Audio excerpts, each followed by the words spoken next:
Chef Andre Rush in the house. How you doing today? I'm blessed. I'm wonderful. I'm great. What about you We're, guys? we're doing well. And you know what? Right before we hit the record button, we just figured out that you're neighbors with Chris in Burbank. We did. I had no idea. And I have to ask, what are you drinking? You drinking coffee right now? You know what? This is, I have to do coffee. So I got a couple of different protein coffees, but this is just straight Java. Gotcha. Love it. No, we're huge coffee fiends. So, I mean, yeah, that's why I saw it. My eyes lit up. Yeah, I know, right?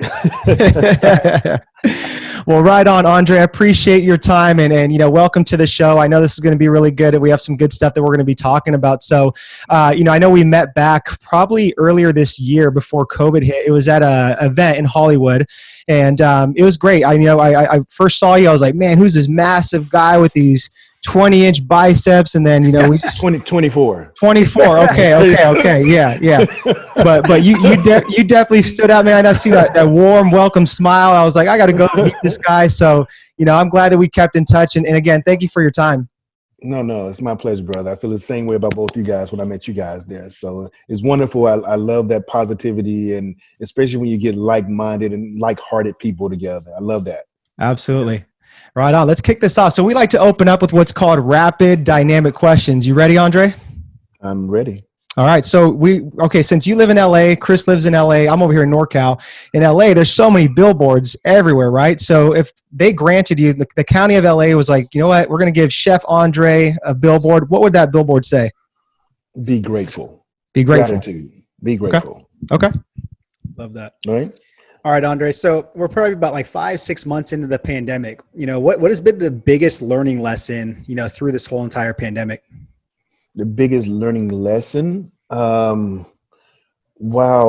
That's a great question. I'll be honest with you. Everyone is not your friend, right? When you come together in these tight circumstances and situations, you arbitrarily meet people, and some people that you think are in your circle. I tell people always say that, I keep my circle very small. Well, my circle is not small. I'm a big guy. I want my circle to grow. I want it to be huge, right? Because I'm going to grow, right? And those negative people I have to push out to let positive people inside, right? But some of those people who have been lingering around the rim of my circle, when I finally reached them, especially with the COVID that's happening, I realized that we weren't on the same page. Doesn't mean that I don't care for them any less or whatever or whatnot, whether it be family and friends. And I say it on both parts of it. I have a thing. I say that because, people ask me all the time, like, oh, you can't pick up the phone and call somebody, or you can't do this. I'm like, do you not see everything that I'm doing? Do you not know I spend 22 hours out of the day literally working all the time? Literally, I've been up since 3:00 this morning. I do my push-ups, I do this, do that. And people, if they have that negative energy, right, or you come around and it drains you, that's a red flag. You stop for a second. Some people just try to deal with it, but you really should just be like, whoa, I've been knowing this guy for 10 years, and I always feel this way. And now it's just hitting me that I always feel this way. And that's telling you something, not to disband them or him or her, but it just means you need to rethink it. Yeah. And I like that, man, because it's funny, like maybe about 4 months ago when this happened, the kind of people Eric and I are is like, we'll literally go down our Rolodex and just send a text. Hey, how are you doing? Like with this pandemic, how's your family doing? How are you doing personally? I don't even care about business. I kid you not, man. Like I was shocked at how many people don't even like reply back, thank you, or just like acknowledge it, so it's a great point. It just goes to show. Yeah, it's true. It's true. Yeah. Finish the sentence, Andre. The world needs more of. The world needs more. I'll say love. I know it's kind of cliche, but right now, everything that's going on, I think the world needs more love and understanding. Yeah. It's right now we're into a part where, and I say this, I did a panel for NBC, which was about 300,000 people a few months ago. And sometimes we want to play sides, favoritisms, or we want to get on the winning side. We want to go on this side. And then sometimes, even when we know that we're in the wrong and we're on the wrong side, we still stick by them. Me personally, I'm very transparent. If you're wrong, you're wrong.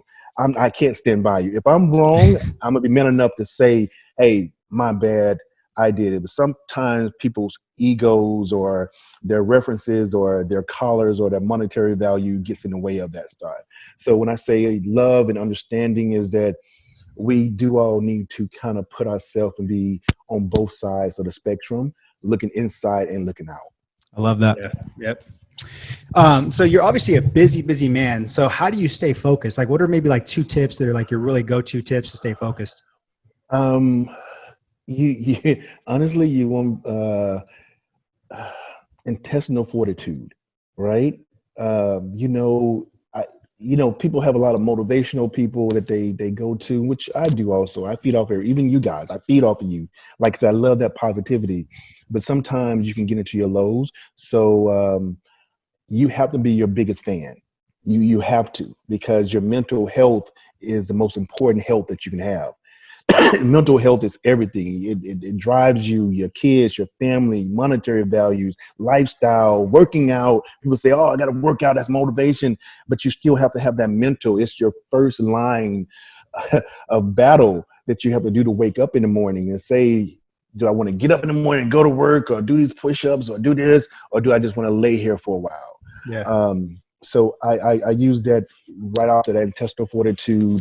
And then another one is selfless service, right? So I do the both selfless service is about just giving back. I'm a big give back person. Yeah. I give back a lot. Even like you guys do. I try to just give, not to appease anyone else, but to satisfy my emotional needs, because it's also part of my therapy. I've had PTSD. I've had PTSD for a long time. I've been inpatients and outpatients, and I learned through all those therapists and psychiatrists that this is my therapy. Yeah, absolutely. And I know you're a giver firsthand. Like I see everything you're doing on Instagram, and I just know it's genuine. It's coming from your heart. You know what I mean? So I want to definitely like dabble in more of the mental health and the PTSD, because I think it's a really good, subject. So really quick, let's finish this off. So what keeps you up at night, Andre? What keeps me up at night? Wow. So I do the worst thing possible. I don't sleep a lot. Like I said, I literally sleep maybe 2 or 3 hours if I'm lucky. Uh, I'm a problem solver. My mind ticks constantly. And so I can literally think about 5 things at once, and they can all go through my mind in 5 different sections. And I have to analyze and break them down all the time about how can I get this person over here or these groups over here? How can I be more aware and get these people to know that this? Because if you know my causes, I do the push-ups, but every cause is my cause. And people say, "Oh, Chef, that's too much. Oh, you're going too hard. You're too broad." And the thing about it is about being broad and being organic is that, you do things that you do because you need to do them or you want to do them. You don't do it for success, fame, or monetarily. Now that's going to come if it's meant to be, Yep. right? But you have to have the passion first. I also noticed a lot during the pandemic that a lot of people started struggling because they couldn't get out and do the social media. Social media is a huge part of our lives now. I mean, you think about it, you can even be as bold to say 93 or 5% of our lives right now is social media. Yeah. Especially during the pandemic. But that also goes for the kids, that goes for the parents, the mothers, and everybody else, and the trolls. So it all comes around. I have them all, and I'm appreciative of them all. I let them know that. So it's that dynamic that we have to get used to, and that's what I do. Yeah. And kind of to conclude this like rapid dynamic questions, is it true that you have a 700-pound bench press? I do. The same way the 700 with the 24-inch biceps, and and the thing about the 700, people always question. People question, like I said, you have trolls, and it's funny because I'm an endurance trainer. People don't understand. When I say endurance trainer, is I do extreme weights for extreme numbers, right? So I learned it on my own. I'm from small town Mississippi. We didn't have weight rooms or gyms and stuff like that. It was a YMCA, and I think it had a track in a basketball court. So the things that I started doing, I learned on my own. I mean, I picked up Arnold's book just by fluke because my brother was the encyclopedia, because my brother was older. He was in the Navy. He left at home. And I just looked at the pictures at first. And then later on, I learned about it. And I also knew that very on that I was stronger than other kids. So when I did that the first time, 315 was when I was 13, 14, whatever it was. And I picked that up. It wasn't pretty, but I did it. And I was like, my coaches, a lot of people took notice. And I kind of honed in it later on in life. But I didn't really think about it until in like the last, let's say, 10 years. Yeah. So how many times you repping that 700? I only did it one time for that. Oh, okay. That's that still one rep max. Yeah. I was like, damn. Yeah, that was only one time when I did that. That's awesome. All right, Andre. Oh, what was that? Go ahead. No, I said, but I can do the 315 for 25 or 50. So wow. That's impressive. I tell the kids, I said, would you rather have somebody who can do 700 once, or let's say 315 for 25 or 225 for 50 reps? Which one would you rather have? Yeah. The 315. Yeah, exactly. Yeah, that's impressive. All right, Andre. So you're off the hot seat with the rapid dynamic questions. So let's dig into this. So you are a celebrity chef. You're a former combat veteran, which I respect the hell out of you, man. Thank you for all your services for this country. And you're a suicide prevention, an advocate for suicide prevention. So where does all this drive come from? And what was your upbringing like? I was poor upbringing. I was in a small town in Mississippi, and it all came from my mom and my dad. I'm not gonna lie. I was fortunate and blessed to have such great parents, understanding. I say that because in Mississippi, where I was, it was a lot of racism, Mm-hmm. and it was very divided, and it was only black and white. We didn't have any other dynamics that was around, and it was hard. There was a lot of anger and issues. And even with the George Floyd thing, I had a lot of guys from Mississippi who reached out because they didn't agree that I wasn't angry enough, or I said things that wasn't to incite, that's not me. If I incite people and violence and people are going to get upset, how other negativity can feed off of other people and just make them grow. I tell people all the time, it's hard as hell to be positive. It's easy as hell to be negative. Yeah. Right. Yep. So I had that's what I did to NBC, and I had a caption that said, I have no white friends. And I started speaking and said, I have no white friends. I have no Mexican friends. I have no Asian friends. I just have friends. Right. And everybody went, whoa, I loved it. And then you had that little percentage, it was like, what are you talking about? This, and it was just so taxing and so draining. And I'll give people like 60 or 120 seconds of my life to try to say, hey, no, here's what it is.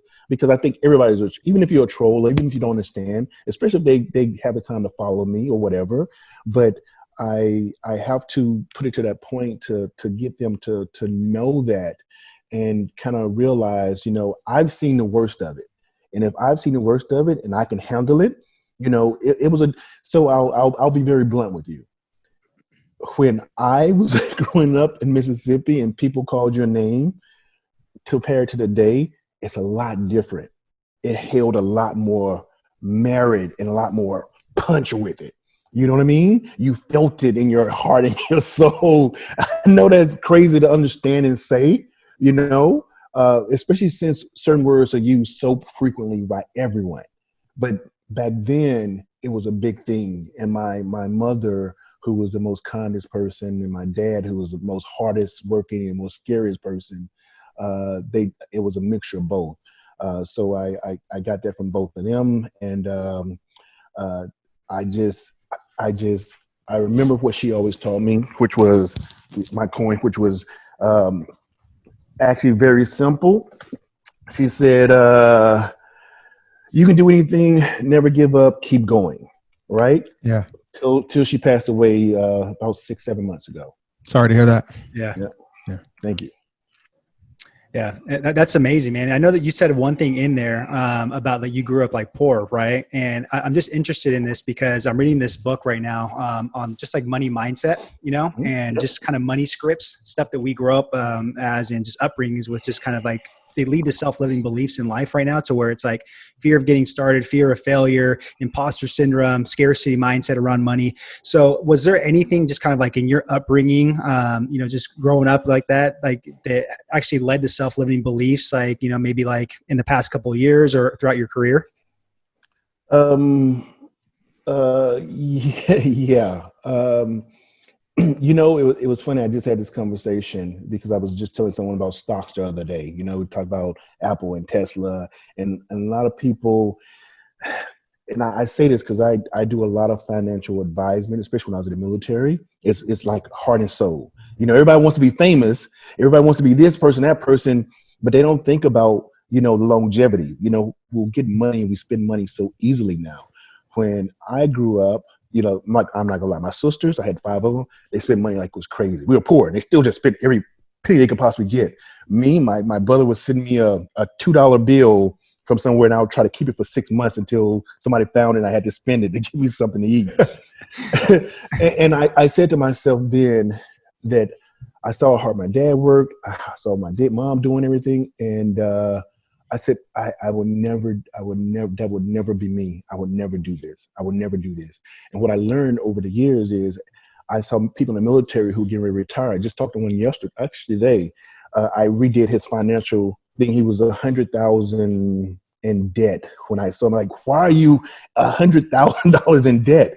You're in the military. You don't have any kids. You're like, well, why? I redid his whole schedule. I did another little young lady also the same way. And now they're 100 plus in deposit. And that was years ago. And they still contact me and still showing me stuff. Like, here's my stocks, here's my this. I did a portfolio for them to let them know, and where you can analytics and they'll show what you need and how you need it.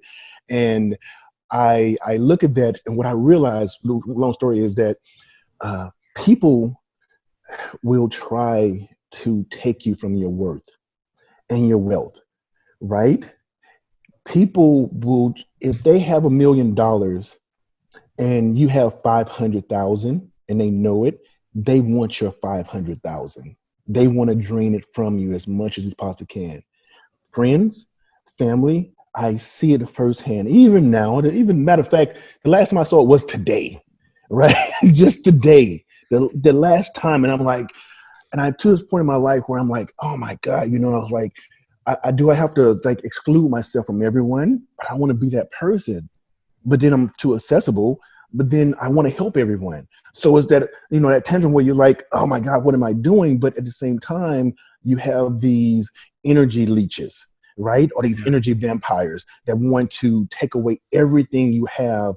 And then it's up to you where you're going to have to make a change and buckle down and think about, and I use everything in analogy as saying that, okay, if I buy something that's a luxury, if it's coffee, or if I buy soda, if I buy fast food or whatever, I put it in perspective and I break that down by the hour, the day, the month, the year, put it in as if I save this much, put this much here, do this right here, move it over here, and then put that back into something that's going to be solvable. Take a chance, right? Stop leaving your little $10,000 you saved up into a regular savings account that's getting 0.3 cent a month, and you think you're big timing.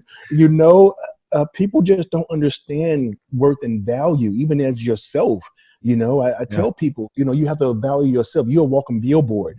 A lot of things that I found now, especially coming from the military, because of the self-assertion what I gave, that I had to appreciate my value, my worth. Me being a celebrity chef, me being a chef, even just a human being, so forth. And doing that, I did a thing when Apple was out a long time ago, and I did something when I started my first company for catering. Long story short was my first client was like the number 2, 3 guy for Apple. Went to his house, him and his wife. I did this big party. I'm by myself, no help whatsoever. I took a chance. And then back then it was like, I spent maybe like $1,000, which was huge, to a young kid who had no money. And after it was all done, they loved it. And she asked me how much. And I was like, hey, I told her, I said, this is my first one. It's whatever, here's what I spent. And she went upstairs, got me a book. She signed it, came in, gave it to me. I went to the car, opened it up. There's a check for $8,000. And she said to me, she said, Andre, chef, never underestimate or devalue your worth, right? And from then, my whole mindset, it was just like a click. It was like a light switch, literally. I'm like, everybody was trying to give me pennies. Like literally everybody, I know my value. And I was accepting that.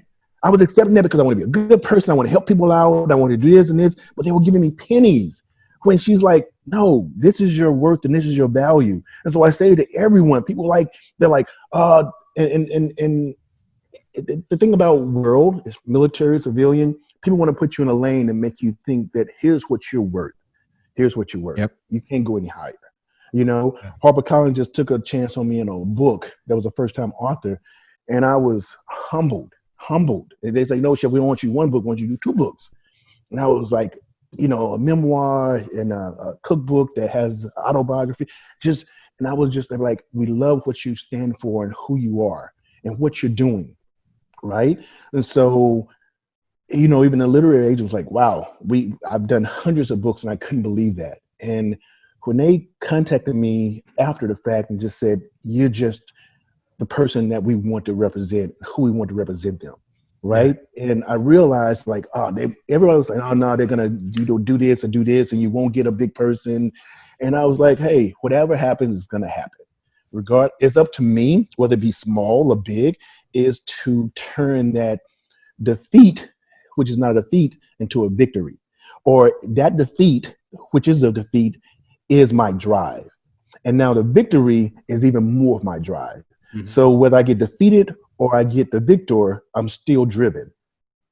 Yeah, I love that. And I really want to stay on this whole notion of knowing your value, because this is what we teach our Fit Pro students, like when they're building their online businesses, like charge more, know your value, don't sit there and undercharge. So I really think that that's a mindset type of approach, right? And you said earlier that the mindset is the key to everything in health. So let's talk about that. How do you do that? How do you really just believe in yourself to know your worth? And then, what do you advocate to entrepreneurs right now that just are starting off, or they feel like they're just in that paralysis where they're stuck? I'll tell you from my own personal experience is my whole branding I did by myself. Everything. Okay. What I say, it was, thinking about it now, is unfathomable because it was hard. It is hard. I have all my social media, Instagram, Facebook, Twitter, and LinkedIn, which are all prominent, by the way. I'm like just going. I got like 500-600 requests in my LinkedIn. I'm answering all these questions every second, every day. I'm doing something. I'm trying to figure out my niche and this, and I'm like, I'm struggling. And then I have these, these energy parasites, these drainers who want to take and take and take and take. Vampires. These vampires, right? And I'm just like, I've done this thing my whole entire life. I don't need you. I don't need you. I don't need you. I mean, literally, I can't even describe, thinking about it now, of just how hard it was and was. And I tell people, even as I mentor them, and I've had people, I said, I made the mistakes for you to succeed, right?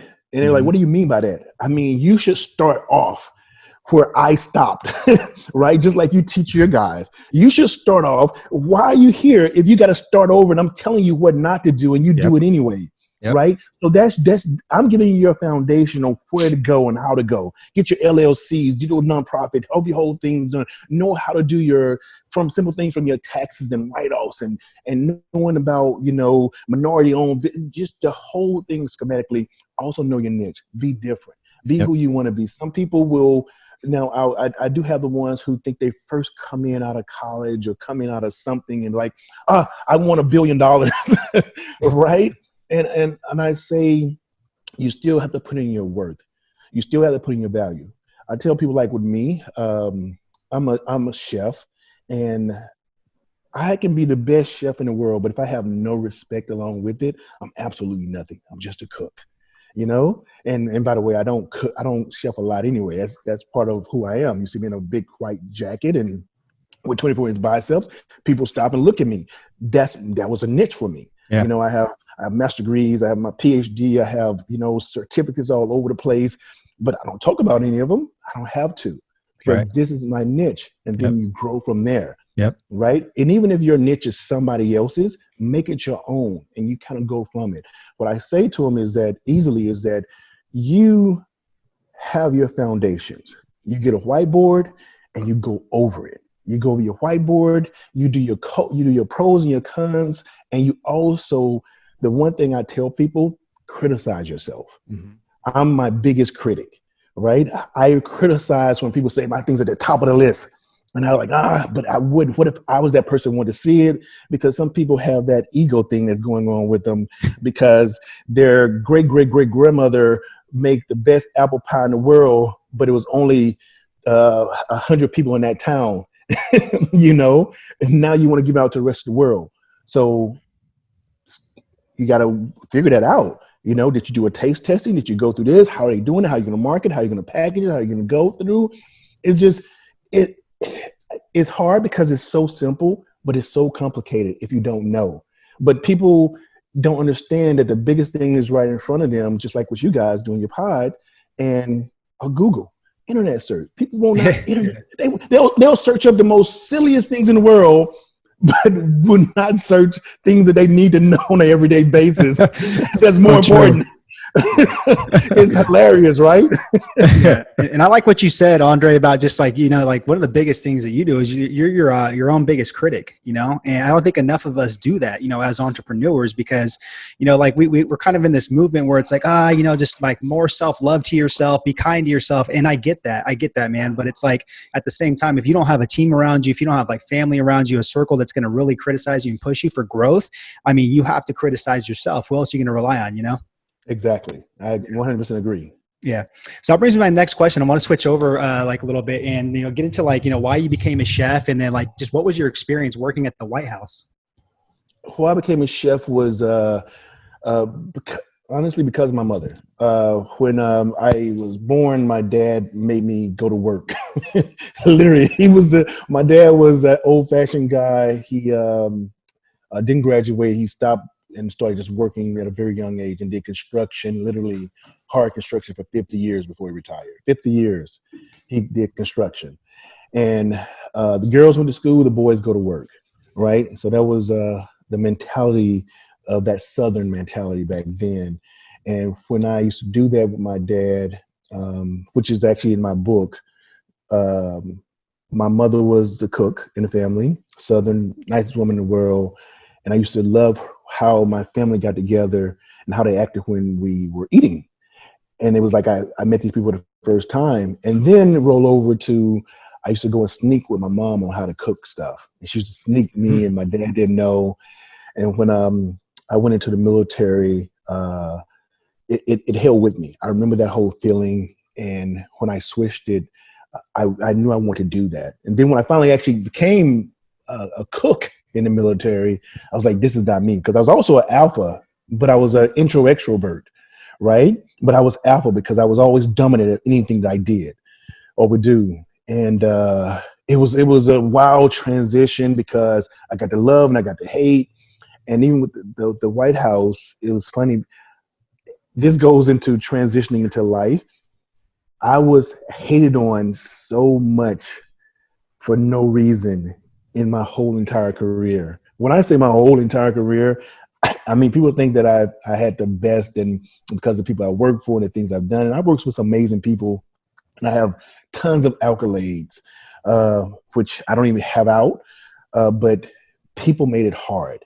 I mean, from just people not wanting you to succeed, from racism to envy to jealousy to anger to you think this, you think that, and it was just a roller coaster. And even with the White House, I wasn't supposed to be there. Someone who got me there was the same person who didn't want me to come work in DC in the first place. And it was a testimony that when I found out that they didn't want me to come work in a place and somebody overruled them, what happened was I didn't get angry. You know what I did? I got better. I did my job. I did my job even more so. I didn't have any aggression. I didn't have anything else. And something happened that was extremely important, that it dealt with kings and queens. And he had did something a million times. And there's one time it messed up. And they asked me to come and do it. I did it. After that, he realized that I was on his team. He's a mentor to me now. I mean, last time we talked was last week, and that was so long ago. And he told me, he said, Chef, I'm sorry. He said, I did not want you to overshadow me or to take me out, right? And he said, I want to take you over here. I mean, he's cooked for the queens and, you know, Elizabeth and these people, that people, and a magnificent chef. He got me into the White House, got me to the door rather, knocked on it and opened it. And I've been there ever since. And the funny part about it was once I went inside, you know what I did? I went straight to work. I didn't look left. I didn't look right. I just said, what do I need to do? I literally didn't care about anything. My mindset was a tunnel vision of success. Just kill it, crush it. I'm not the ooh-ah person. I don't take pictures. I don't do that. That's always my mindset because my dad said, of course, the early bird gets the worm, but you know, the early man gets to dig the hole. I like that. And no, it just sounds like you just went in there with that intention, just like, how do I serve? You know, how do I sit there and just exactly. take action and give these people what they need? So I love that. So Andre, I really want to touch on the suicide prevention and PTSD. I think that's really important. You right now you're doing 2,222 daily push-ups for suicide awareness. So why that number, and what is like some tangible tips or steps you could give to, you know, the listeners if they are suffering from a PTSD or suicide type of issue right now? You know, I'm actually doing. It's funny. I'll say the caveat to it. I'm started September the 1st is Suicide Awareness Prevention Month. Okay. So I actually teamed up with ISSA. ISSA is a certification collegiate. Yeah. We teamed up. I got with them a couple months ago, and we did this website where if you go to it, you'll see you can donate push-ups for the reason and cause. So in 48 hours, we got 2 million push-ups donated. Wow. Right? So that's for the whole entire month. So people just in 48 hours, they see what we're doing and how we're doing it. 22 vets commit suicide a day, right? 22 vets feel that they have no way out, or they've had no way out.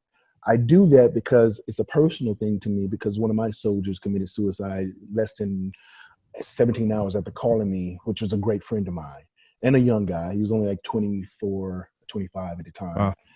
And so with the 22 a day, I decided that wasn't enough to get your attention. So if my big self is doing 22 push-ups to get up, I said, let me do something that's going to be, everything is off of extreme. We as people in the social media, is extreme. 2,222 in 1 hour, 15 minutes, 125, 60-second rest, repeat, all the way done. People will stop, and the first thing they say is, why 22? Even though I just did 2,222 push-ups in 1 hour and 15 minutes, what's significant with that number? That number is that, but I caveat not only with the military, but because of MST, military sexual trauma, about trafficking, kids, cancer, homelessness, any cause that's a cause, I say push for it. Even though I have a foundation over 22 with vets in the military, but that goes also along with families. So the thing about the military is that suicides are only recognized by the military member, not by the family and not by the kids. It's like that second and third hand smoke, right? So if you think about a military member who's been through all this training, who's done all these things, and they're suffering, imagine how the spouse is and the kids is getting the leftover. Oh yeah. So you get what I'm saying? Oh yeah. So it is very hard. So one of the first things that I do is when I go speak in military bases, and I do a lot, I ask to speak to the spouses first and tell them thank you. They're worth it. That's why I'm here. right? And I also do the same thing with kids. I'm a ambassador for Arnold Schwarzenegger After School All-Star Kids, and even my nonprofit, which is 222 Inc., is all about kids and mental health and awareness, and also entrepreneurship, and let them know they can do it. Those ones that's in those low-income homes, that they don't have that value or that father figure or mother figure, or they have them there, but they're not given their full potential. And the thing about that is, when people say about full potential, some people just have circumstances, right? If you were born here in California, you have so many more opportunities. It's for you to do it. I was born in Mississippi. It was that. There was no opportunities. There was nothing at all. Some of my friends that are there are in the same corner doing the exact same thing. That was up on them to make that opportunity or make something worth it. Yep. So it's all about that, you know? Yeah, exactly. And I really like what you're doing, man, just with like this whole, movement you're doing with like preventing suicide prevention, because it's like what you said. It's like, obviously the person that's the veteran, like they're the ones that have to deal with this, man, after the post, partum stuff. But it's like, after that though, who deals with it and suffers the most is the wife and the kid. Right. And it's like a vicious cycle, because then it puts the kid in this situation where he has to, grow up with that. And it's like, what do you think is going to happen like in his life later on? He's going to remember that stuff that's going to affect his life. So there's got to be a way to put an end to all this like vicious cycle, Yeah. Exactly. And just really quick, I just want to add and get your opinion. I mean, just with everything too, like the whole pandemic, I mean, the economy, the recession, just everything that's going on in the world. I mean, wouldn't you agree that that's probably going to just increase, and it already has, just with like suicide awareness and people doing that? It already has, actually. Yeah. Just did a reporter just contacted me yesterday and talking about the increase in, or oncoming increase with, like you said, so many different things, not only in the military, but in society, with kids, with doing Zooms, the lack of social interaction. And then, of course, there goes the bullying, anti-bullying, people they need something to entertain themselves. They need that whole thing. And then some people just are not cut out. When this hit, I was used to seclusion. I mean, that was what I was trained for. I've been there a million times. But a lot of people in the beginning, they were freaking out. They were calling me, and I had to calm them down. Everyone, people that I didn't even think would do that. They're just their mind. Like I said, that mind, it was just leaving them. Grown men, had people crying and just like, hey, relax, you're okay. And then I go to that thing about that self-worth, intentional fortitude. Go towards your family and do things. Don't just let them seclude. You physically have to do something. Start a business, do LLC, do something that's online, do something that's going to make you prominent and make your worth of value even more prominent. Yeah. Whew. Absolutely. I would say, man, if you had a mic there, throw some water on that mic. 100% agree, though. All right, Andre, I want to shift gears here. I want to talk more about kind of some like deep, like lifestyle type of stuff. So, what is it that really kind of gets you in that killer instinct, like when it comes into just like, like your work and your career. So I like using the analogy of like a Michael Jordan. I'm sure you saw The Last Dance, right? Yeah, of course. Yeah. So, man, that guy was ruthless, cutthroat, like killer instinct. That's just what he was. That was in his blood, right? So what gets you in that like killer instinct, that mode, that fourth quarter mode where it's like cutthroat? Oh, man.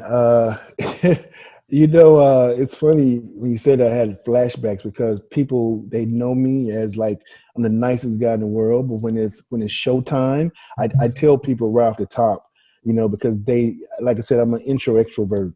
Right. And I also play possum a lot. I do it on purpose, and to see some people's true character, if you know what I mean by that possum thing. Right. I do that a lot. And sometimes I even hint around to them that I know it. And like, I'm playing possum, but I'll wring your neck.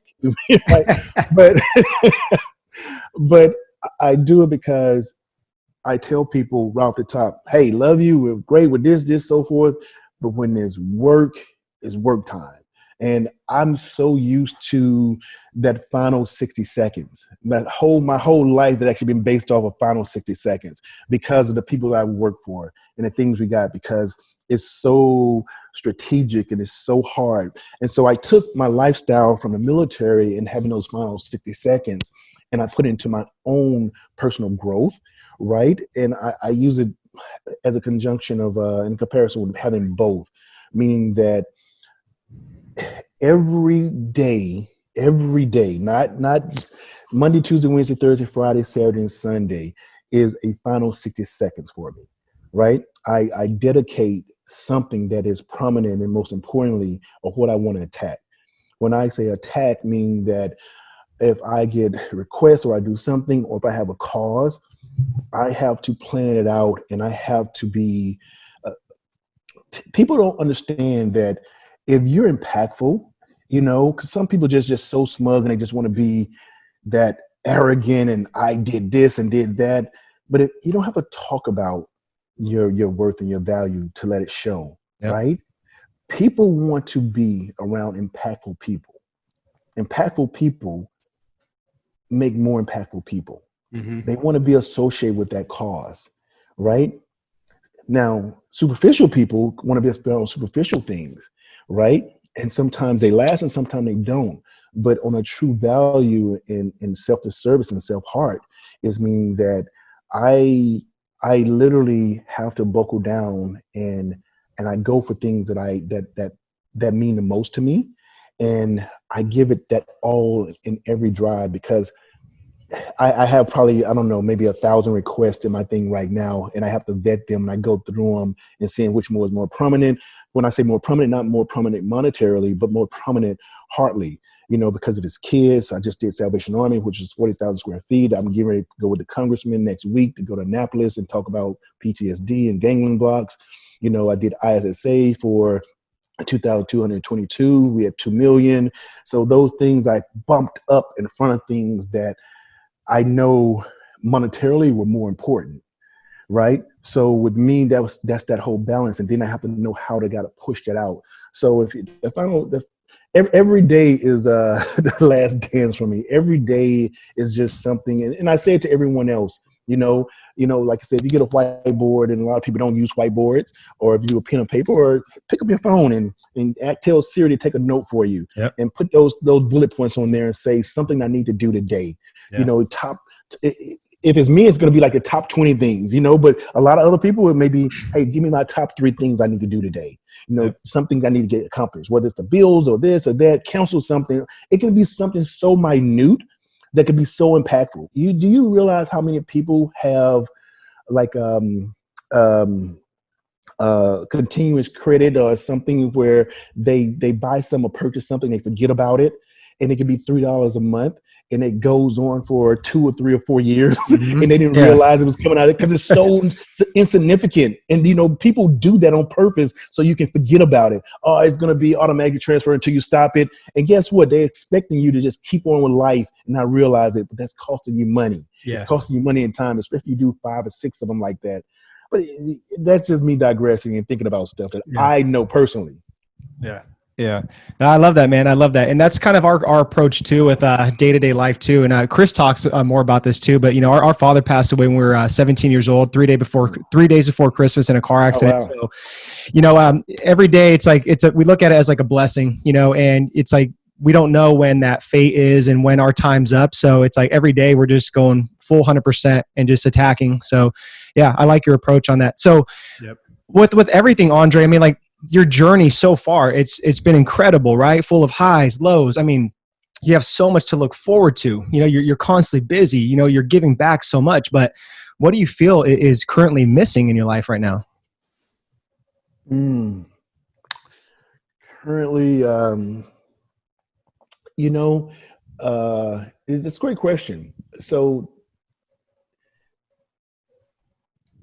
I literally get it from everyone, right? Like I told you, I have PTSD, and I have a lot of things.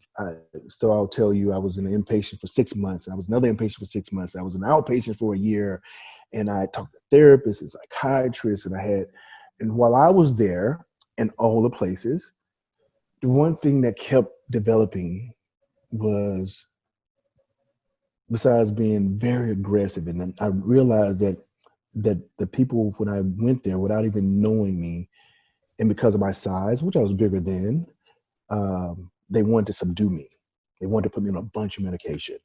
They wanted to keep me down, right? And I don't do good with medication. I don't do good with a lot of medication, and it was so hard because my body was fighting it. But even while I was there, and looking and observing, because of my my nature, my jobs, my past jobs, my military career, and because of my leadership, I found that I stepped out as a leader every time in front of all these people that needed help. And I was the one needing help, and realized that I was helping them more than the people were helping them. Yeah. And they always looked to me. And then the second time, that was 6 months. And then next time, the same thing happened. And I was like, okay, is this a fluke? Then I was an outpatient. The exact same thing happened. Everybody kept coming to me, asking me for guidance, asking me for this. And it was just that natural leadership. So while I was in all these inpatients, which you guys, I appreciate this, I went into the rooms and I used their blackboard, their billboard, their boards, chalkboards to start writing out stuff they need to know about transition out the military, how to transition out, their VA, where to look at, and the doctors, everybody got upset about it, whatever. And I was like, I don't care. This is what they need to know. I had all this knowledge in my head that was pervy because I'm at the top of the level. They're here. And you'll screw them when they get out, and they'll get absolutely nothing for their friends, their families, and so forth and so on. And then at the very end result with my therapist, when I saw her in DC, I told her, and she said, this is your therapy. This is your cause. So I pull when people say, people say, Chef, thank you for your service. Thank you for everything you do. And I say, thank you for helping me. I literally mean that, because the people, everyone who says it, whether it be positive or negative, they're my coping tool. They're the things that drive me. If it's a negative comment, I process it. Whether I comment it in an attack, meaning just, hey, what's going on? Are you okay? You need help? And they're like, blah, blah, blah, blah, blah. F you. I'm like, all right, have a good day. Block. Because I don't have time to waste the energy on it. Yeah. I tried. I'm okay with losing one out of a million, but I can't let the vampires suck me out of every time and then keep doing that. Absolutely. So you guys are my driving. You're the ones that pushing me. So appreciate that. Yeah, absolutely, man. That's great stuff. So I want to kind of transition into like your daily life. Okay? Like Eric and I are a little bit weird about like lifestyles. We like knowing the habits, the systems, and the lifestyle, man. So especially since you're doing some cool stuff, you're a celebrity chef, you live out here in Burbank. Walk us through it. What's like the morning routine like? What time do you get up? What's like the midday, the shutdown routine? Morning routine is get up at 3:00 in the morning, meditate, have to meditate. That's key to push-ups. Do the push-ups. I meditate for about 15, 20 minutes. My meditation, that people ask me what my style is, I actually created my own meditation. I've tried the white noise. I've tried this. I've tried that. And none of it works. My mind is all over the place. So what I did was I embraced the things that I was meditating against. Suicide, negative stuff. So instead of just trying to don't think about it, I went full speed into it. And it hurt. And then there was this calm. And then there was acceptance. And then there was peace and understanding. And then there was push-ups. And every time after that, I do my push-ups, 125. I reset 60 seconds or so, and I reset and do them again. And every time I do 120, it's like I never did them before. And they start every time until I do all of them. And then I get up, I take a shower.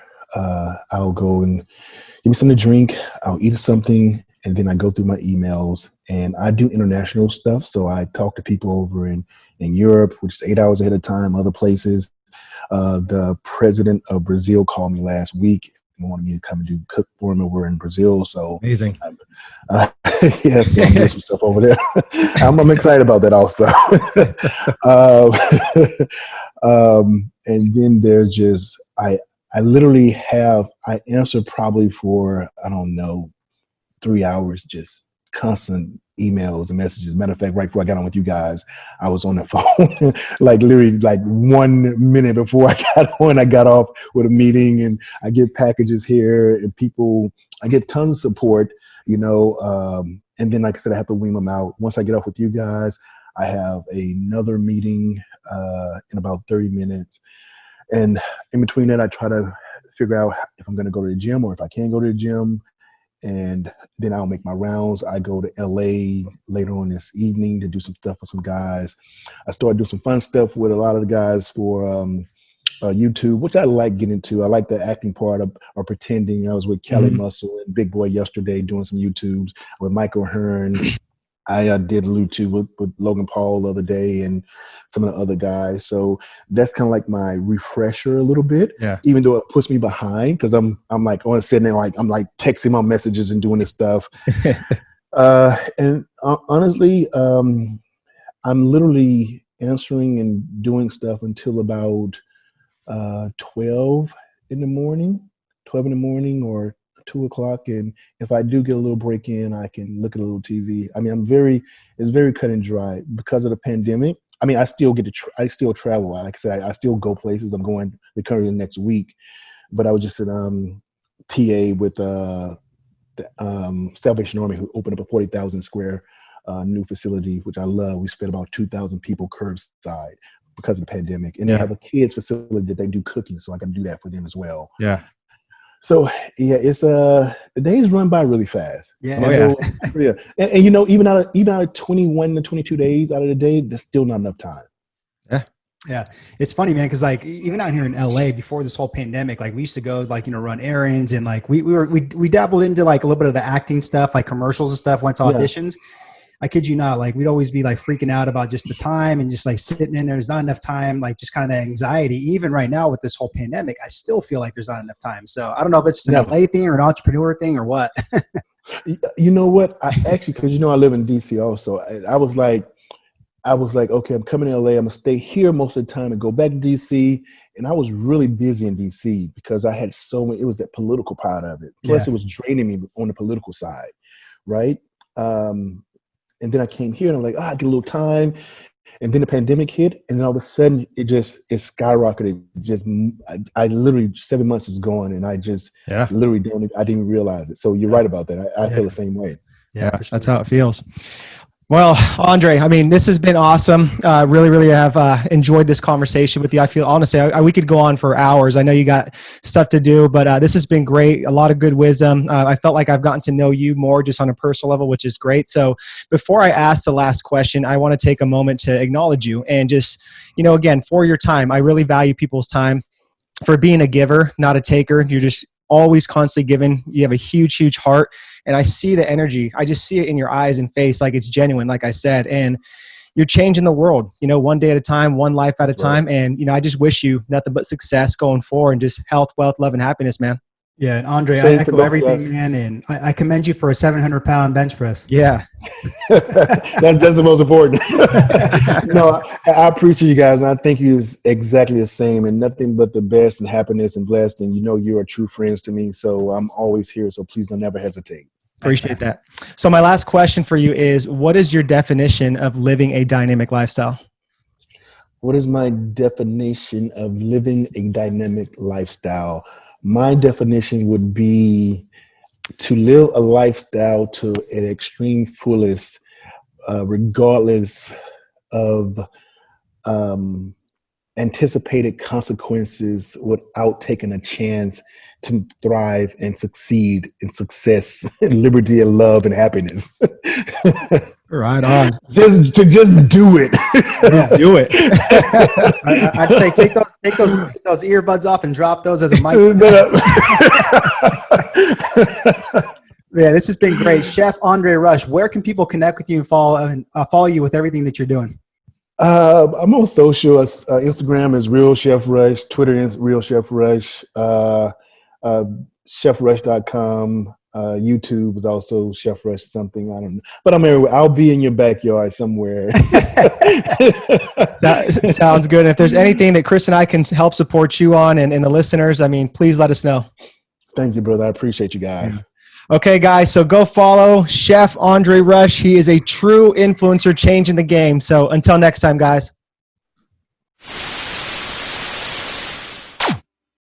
Hey, thank you so much for watching this video and another episode on pro tips on living a dynamic lifestyle. We truly appreciate it. Hopefully you got a lot of value out of it. If you're interested in getting more value like this from these pro tips, make sure to subscribe above. We're going to be dropping these daily. Also, if you are a fitness professional and you're looking to create more income, impact, influence, and independence, we just dropped our new book, Rise of the Fit Pros, so you guys can do all of that. And you can also start building your hybrid training model of in-person and online training. So make sure to click the link or the book right here to grab your guys' copy, and we'll send it over to you. Other than that, we're out. Talk to you soon.